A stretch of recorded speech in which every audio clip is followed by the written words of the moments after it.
She clutched the secretary's phone, weeping promises, while signaling me through the window, "Fetch Adrian." I sprinted the whole mile, could barely wheeze out the crisis when he opened the door. He drove to campus, walked her out eyes swollen, properly scolded. Tonight she laughed at the memory, clearly scar tissue had faded.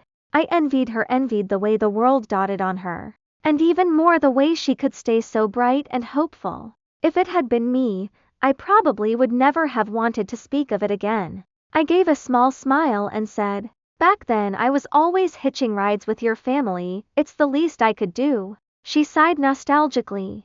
We'd go to school and come home together. When the chauffeur came, we never hurried back, just loitered at food stalls buying band merch until 7 or 8. If Adrian showed up instead, we'd sit bolt upright and barely breathe. Those days were hilarious. But why did you suddenly take a leave in senior year? I never got to see you before I left for the States. My smile froze on my face. Damp pavement, a dark alley, the memory I least wanted to touch. Shane glanced at me too, as though waiting for an answer. He'd never asked, I'd never told. I parted my lips, my jaw trembling uncontrollably, but no sound came. My mind went blank, I couldn't even think of a way to dodge. "Jade." Adrian opened his eyes and tapped the back of the passenger seat. Jade twisted around, puzzled. I'm trying to rest, keep it down." "Oh, okay." She turned back, sheepish. The car fell silent. That night a message from Shane popped up on my phone. You went white as a sheet when Jade asked, "Are you okay?"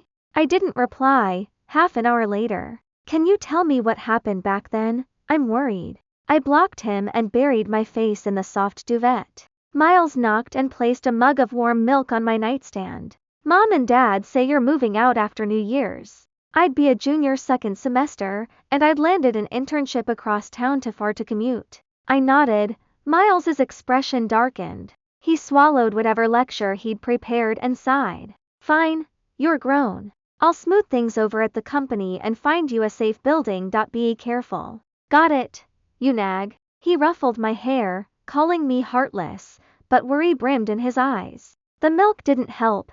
Nightmares tore at me until dawn. The pillow was soaked. New Year arrived. On New Year's Eve I lolled on the sofa watching the tacky New Year gala. Miles hauled me up, insisting we set off fireworks. The estate banned them, but on the biggest night the security guys looked the other way. Last year I'd watched a sky-splitting show, courtesy of the Vance boys. We strolled to the man-made lake where a crowd had gathered. "Jade, you're not 6 anymore. Still ordering your cousins around?"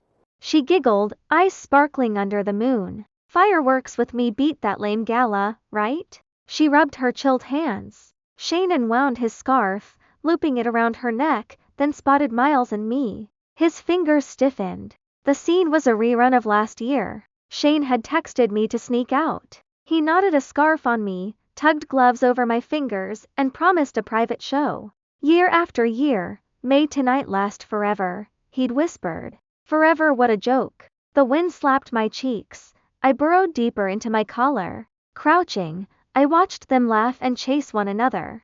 Brilliant blooms lit the sky. Jade thrust her camera at me. "Marin, boys can't frame a shot, take one of Shane and me." Already she called him by a pet name. Shane hesitated, then slipped an arm around her, forcing a smile. Through the lens he wasn't looking at Jade, he was looking at me. Click. Fireworks behind them, smiles on their faces. 2 years and not a single photo of Shane and me. Yet here I was snapping him with someone else. In the corner of the frame I caught Adrian's profile. He stood apart, arms folded, an indulgent adult supervising rowdy kids. Jade loved the shots. After a dozen she rallied everyone for a group photo. Miles tried to take the camera so I could join, but I shook my head at his cast-bound arm. I hate photos anyway, especially ones that include Shane. They dragged Adrian center stage. He lounged lazily, half-lidded gaze fixed on me. Just before the shutter he called, "Marin, get over here." I hesitated, I was holding the camera. A cousin quickly relieved me.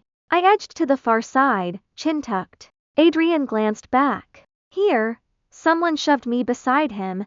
Jade was on his other side, Shane directly behind us. I felt Shane's scorching stare boring into my back. 3, 2, 1. Adrian's arm dropped over my shoulders. Happy New Year, Marin. Years later, that photo still crackled with awkward energy. Me gaping, Adrian usually carved from ice, grinning like a teen. And Shane behind us, face contorted as he stared at the hand on my shoulder. Or so I remembered. Adrian had scratched Shane's face off the print. I suspected Adrian had done it on purpose. Seconds after the shot, he released me and studied Shane's reaction. A man that cold probably hoarded buckets of mischief. I scrolled through possibilities and landed on one. He was testing Shane, probing our relationship to protect his niece. The poker game, the dealership, those hadn't been accidents. Miles was right. Stay away from men like Adrian. Yet total avoidance was impossible. First day of the year, our parents hauled us out of bed for the Vance family New Year visit. Old Mr. Vance, hale at 70 plus, pressed a fat red envelope of cash on me. I protested. Jade tugged my hand. Take it, barely counts. She handed me printed photos. Look at your face in the group shot, priceless. Adrian's smile in the picture stole my breath. Through the window I glimpsed him on a call, back straight, aloof, untouchable. Mr. Vance beamed. So that's where you vanished last night. Let Grandpa see. I passed the photo. He adjusted his bifocals. His smile flickered, then steadied. Turning to my parents, he said, my granddaughters are all grown. Only 2 girls in their generation. Marin sweet and sensible. Shame I've just the one unruly Jade.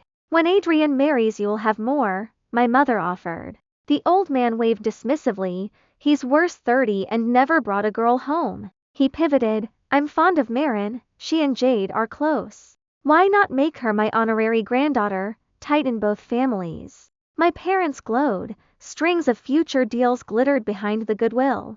Mr. Vance summoned a servant and produced a velvet box. For a new granddaughter, pocket money won't do. These were my wife's bangles, one for each of you. Visit often. Grown-ups don't usually do adoption jokes, but Mom and Dad signaled frantically, accept. Dazed, I thanked him and called him Grandpa. Adrian strode in, pocketing his phone. Adrian, the old man called, Marin's now your niece. Treat her like Jade. Adrian froze, black eyes cracking. Dad. It's settled. Mind your place. Give the girls their gifts. Adrian spun on his heel. Sorry, work. The room curdled. Jade soothed her grandfather back to sunshine. I concluded Adrian must dislike me. He wouldn't even tolerate me as fake family.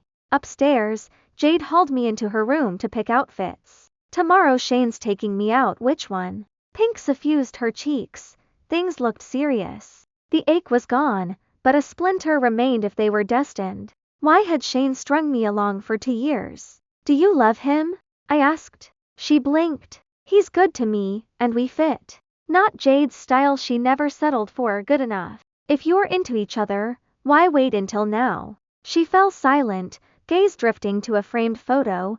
Manchester snow, Jade wrapped in a man's arms, someone I almost recognized. Her eyes reddened, fingers knotted the dress. We weren't close enough for secrets, so I slipped out. In the corridor a hand yanked me into the study. Before I could scream, Adrian pinned me to the door, his face inches away, lashes trembling. Adrian, what are you doing? His breath fanned my cheek. He smelled of cedar. Marin, I'm only 8 years older. Stop making me sound ancient. Everyone called him Adrian. Why did it feel different from me? Heat flooded me. I looked away. He murmured an apology and stepped back. I fled. Jade, you there? Shane climbed the stairs carrying tea, stopping when he saw me flushed and breathless. You're burning up. Winter flu? He pressed his knuckles to my forehead. I messaged you about dressing warm, then you blocked me.